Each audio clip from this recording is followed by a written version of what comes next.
Sikkim tunnel ট্র্যাজেডিতে মৃত বেড়ে 22, উদ্ধার অভিযান অব্যাহত। বিস্ফোরণের কারণ খতিয়ে দেখতে উচ্চ পর্যায়ের তদন্ত কমিটি। সিকিমের নামচি জেলার ঝোলুঙ্গে এলাকার সামারদুঙে নির্মীয়মান তিস্তা স্টেজ 6 জলবিদ্যুৎ প্রকল্পের এডি-3 টানেলে ঘটে যাওয়া বিস্ফোরণের ঘটনায় মৃতের সংখ্যা বেড়ে দাঁড়িয়েছে 22। বৃহস্পতিবার রাত পর্যন্ত চলা উদ্ধার অভিযানে আরও দেহ উদ্ধার করা হয়েছে। এখনও নিখোঁজদের খোঁজে জোর কদমে চলছে তল্লাশি। বৃহস্পতিবার রাত প্রায় 10টা নাগাদ পশ্চিমবঙ্গের আসানসোল থেকে ইস্টার্ন কোলফিল্ডস লিমিটেডের দ্বিতীয় বিশেষজ্ঞ উদ্ধারকারী দল ঘটনাস্থলে পৌঁছে অভিযানে যোগ দেয়। প্রতিকূল পরিবেশের মধ্যেও গভীর রাত পর্যন্ত নিরবিচ্ছিন্নভাবে উদ্ধার কাজ চালানো হয়। বিভিন্ন সংস্থা সমন্বয় রেখে টানেলের ভেতরে আটকে পড়াদের সন্ধানে কাজ করছে। মর্মান্তিক ঘটনার পর বিস্ফোরণের প্রকৃত কারণ খতিয়ে দেখতে উচ্চ পর্যায়ের তদন্ত কমিটি গঠন করেছে সিকিম সরকার। সরকারি বিজ্ঞপ্তি অনুযায়ী কি কারণে দুর্ঘটনা ঘটল, ভবিষ্যতে যাতে এই ঘটনা এড়ানো যায় সে বিষয়ে সুপারিশ করবে এই কমিটি।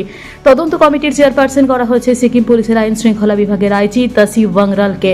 প্রায় অফিস থেকে ফিরতে অনেকটা লেট হয়ে যাচ্ছে, রাত হয়ে যাচ্ছে, তাই তাড়াতাড়ি খেয়ে শুয়ে পড়ছি, কারণ পরের দিন সকালে আবার কাজে বেরোতে হবে।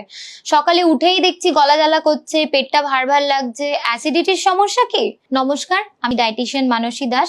রাতে খেয়েই যদি সাথে সাথে শুয়ে পড়া হয় তাহলে আমাদের পাকস্থলীতে যে অ্যাসিডটা তৈরি হচ্ছে খাবারটা হজম করার জন্য, সেটা কিন্তু খাদ্যনালীতে এসে অ্যাসিডিটি ক্রিয়েট করছে এবং সকালে গলা জ্বালার সমস্যাটা আমরা দেখতে পাচ্ছি। তো রাত্রে শোয়ার আগে মিনিমাম 1 ঘন্টা গ্যাপ দিতেই হবে আপনাকে, এবং রাত্রে চেষ্টা করবেন যতটা হালকা খাওয়া যায়। কিন্তু সমস্ত কিছু মানার পরেও যদি আপনার সমস্যা হয় গ্যাসের সবসময় বা অ্যাসিডিটির, অবশ্যই ডাক্তার এবং ডায়েটিশিয়ানের পরামর্শ আপনাকে নিতেই হবে। এই সুযোগে বলে রাখি, আমাদের ভিভাসিটি মাল্টি স্পেশালিটি হসপিটালে অভিজ্ঞ গ্যাস্ট্রোএন্টারোলজি টিম রয়েছে আমাদের।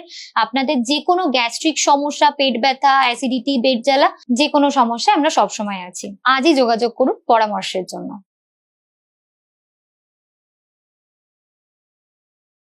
এছাড়া সদস্য হিসেবে রয়েছেন খনি ও ভূতত্ত্ব দপ্তরের প্রিন্সিপাল ডিরেক্টর ফিগু সেরিং ভুটিয়া, অতিরিক্ত ডিরেক্টর কেশাল লুইটেল এবং সদস্য সচিব হিসেবে সিআইডি ডিআইজি তেনজিং লোডেন লেপচা।